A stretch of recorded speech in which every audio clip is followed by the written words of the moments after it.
Hi guys! Welcome back sa YouTube channel ko. So for today, meron tayong topic under differential equations na i-discuss. Ito yung tinatawag natin na initial value problem. So in this problem, malalaman natin yung way paano ba mag-solve ng ganitong mga klase ng IVP, lalo na dun sa mga, for sure makakatulong to dun sa mga nagtitake ng DE ngayon and sa mga susunod pang mga pagkakataon. So ito yung problem natin mga Lodi, at least meron lang kayong background kasi nga online classes ngayon. So basically, medyo mahirap talaga yung yung approach kapag binabasa lang yung yung solution without parang ine-explain maigi. So kaya nandito yung mga channels namin, pati ng mga ibang YouTubers natin, Filipino YouTubers, para at least maintindihan nyo maigi. So ito yung problem natin mga Lodi.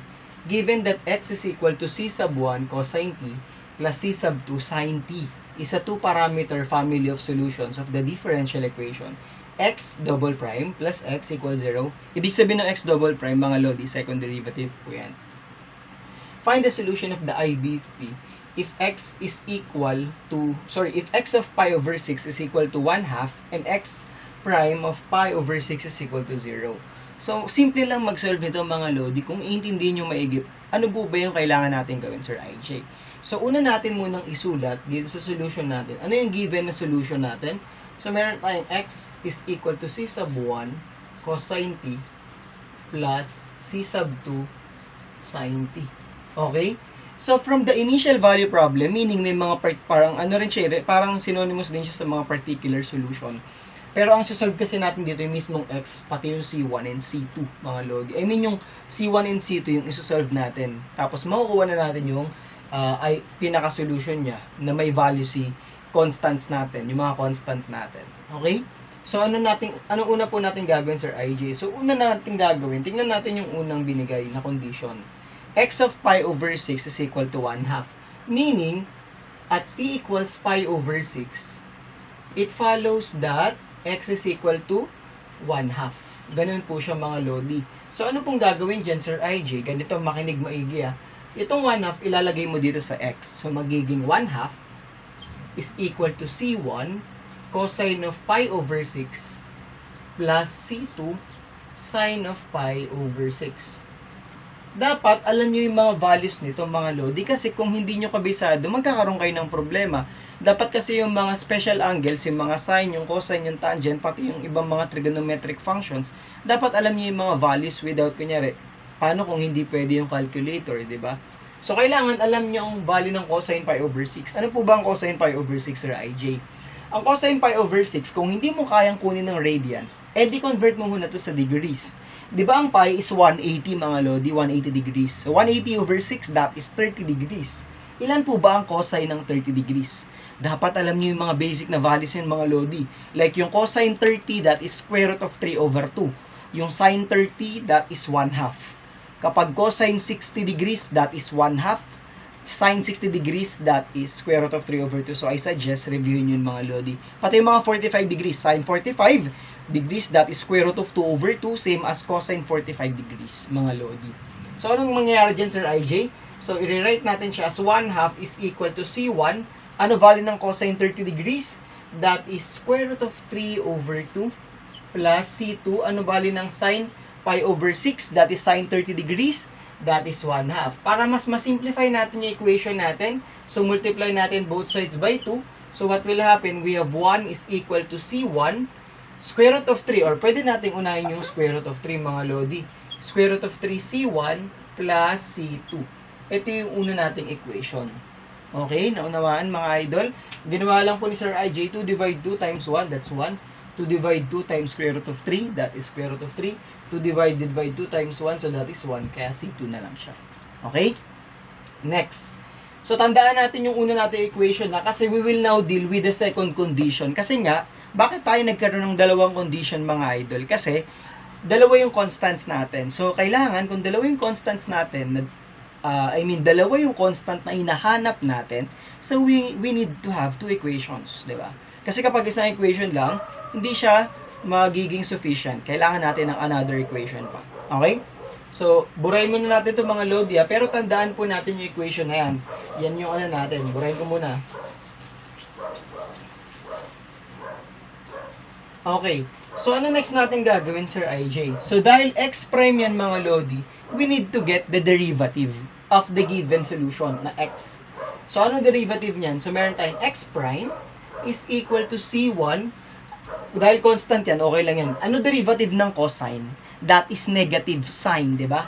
So, this will become negative c1 sin t plus, ano derivative ng sine mga lodi? That is cosine. So, we have c2 cosine t. So, ano na mangyari mga lodi cakes? So, ang mangyari, isa-substitute naman natin tong pi over 6. So, at t equals pi over 6, it follows that x prime is equal to 0.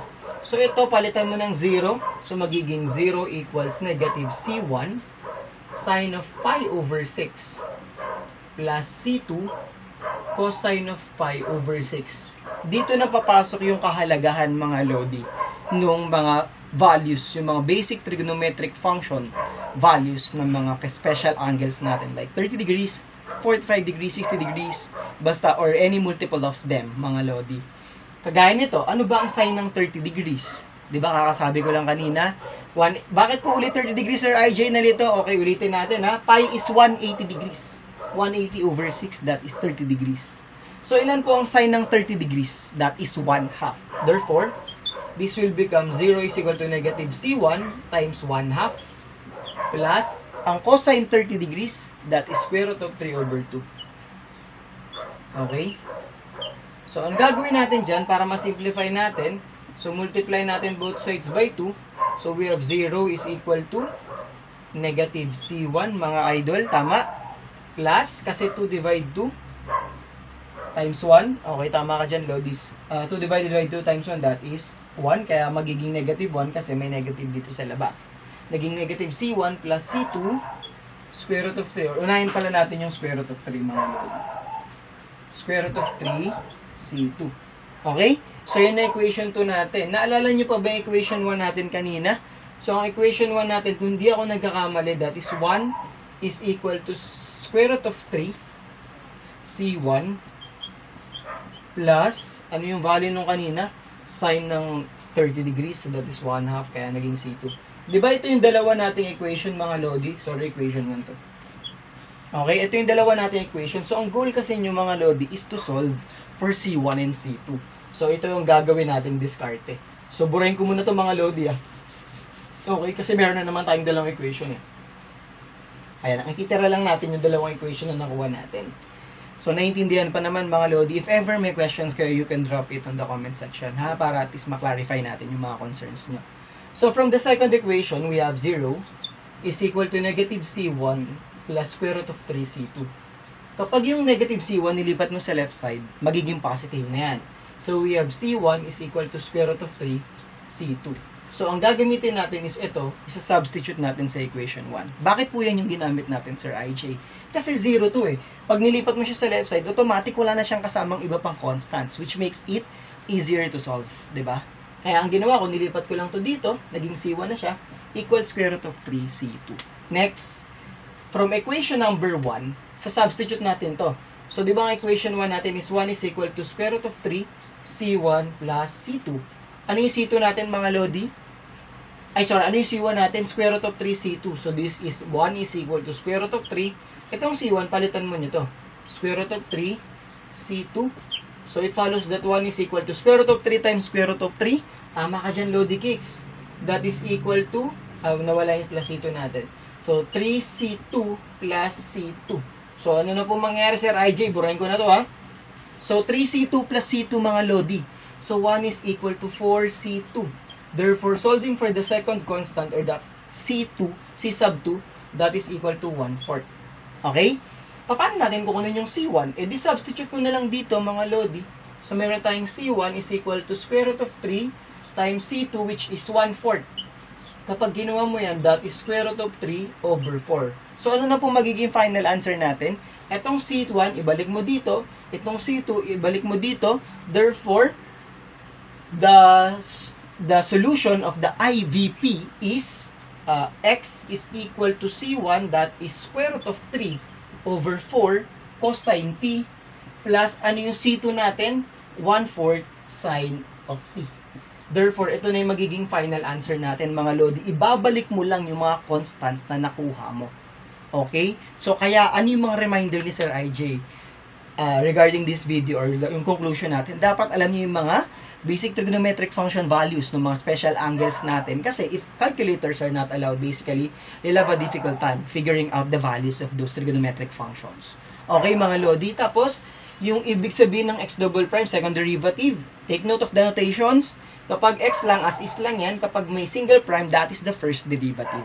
Okay? If ever meron kayong questions or concerns mga idol, don't forget or huwag kayo mahiyang mag-drop ng comment sa comment section, and sana may natutunan kayong panibago for today, and thank you so much sa mga patuloy na sumusuport sa channel natin, and I hope you all the best, pagpalain kayo Lord, and sana mag-subscribe din kayo sa mother ko. Mary Ann Maling po yung name niya, yung kulay orange na profile, and more on cooking po yun mga Lodi, and ayun, sana marami pa matutunan sa mga susunod na math tutorial video natin, and see you mga Lodi, and God bless.